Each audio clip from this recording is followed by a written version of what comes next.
ஆண்டவராகிய இயேசு கிறிஸ்துவின் நாமத்தில் உங்களுக்கு வாழ்த்துக்கள். எல்லாரும் எப்படி இருக்கீங்க? சுகமா இருக்கீங்களா? சந்தோஷமா இருக்கீங்களா? இந்த நாளிலும் ஆண்டவர் கொடுக்கிற ஆசீர்வாதமான வார்த்தை ஆதியாகமம் 22ஆம் அதிகாரம் 18ஆம் வசனம். Genesis chapter 22 verse 18.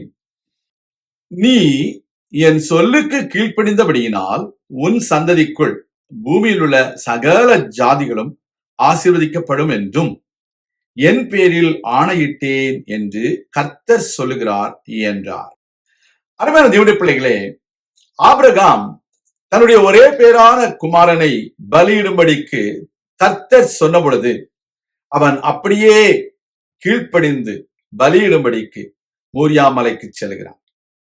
அந்த வேளையில் தேவன் ஆபிரகாமை தடுத்து பிள்ளையாண்டான் மேல் கையை போடாதே என்று சொல்லி அவனை ஆசீர்வதிக்கிறதையும் அவனுக்கு ஒரு வாக்குத்தத்தத்தை கொடுக்கிறதையும் நாம் பார்க்கிறோம்.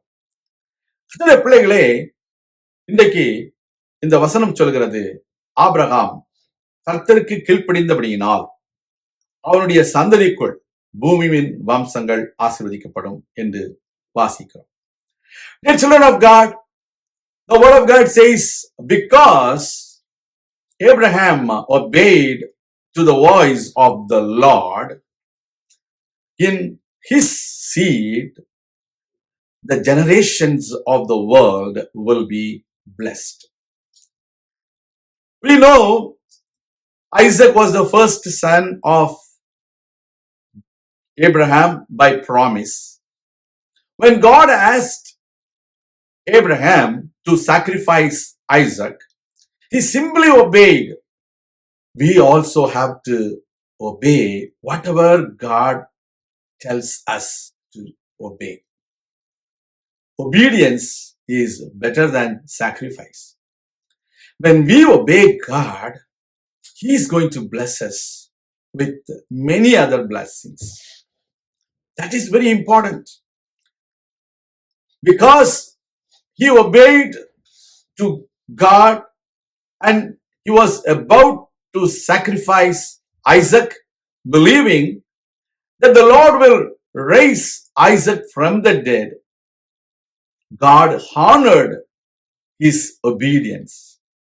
Today, when you believe on the Lord that he will restore, even if you lose anything for him, he respects your obedience.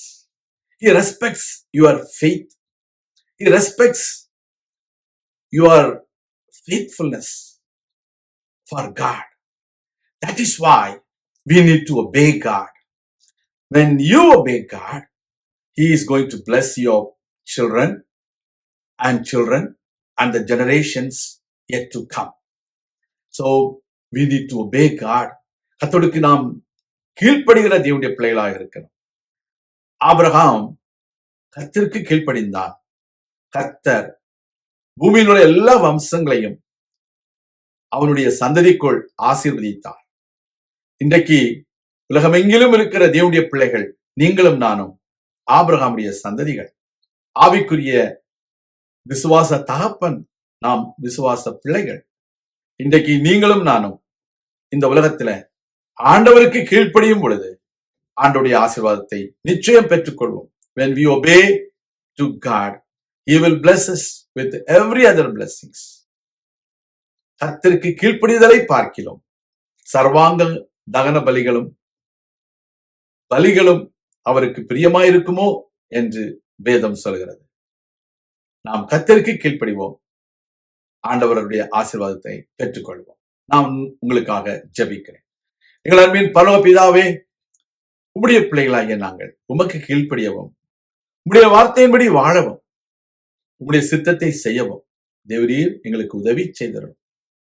நாங்கள் எல்லாவற்றிலும் உம்மை அதிகமாய் விசுவாசித்து நீர் சொன்ன வார்த்தையை நிறைவேற்ற வல்லவர் என்பதை நாங்கள் மன உறுதியோடு நம்பி தொடர்ந்து உம்மில் விசுவாசம் வைத்து உமக்கு கீழ்ப்படிந்து வாழ எங்களுக்கு உதவி செய்தரும். இயேசு கிறிஸ்துவின் நாமத்தில் ஜெபிக்கிறோம் எங்கள் நல்ல பிதாவே, ஆமேன். கர்த்தர் தாமே உங்களை ஆசீர்வதிப்பாராக. ஆமேன்.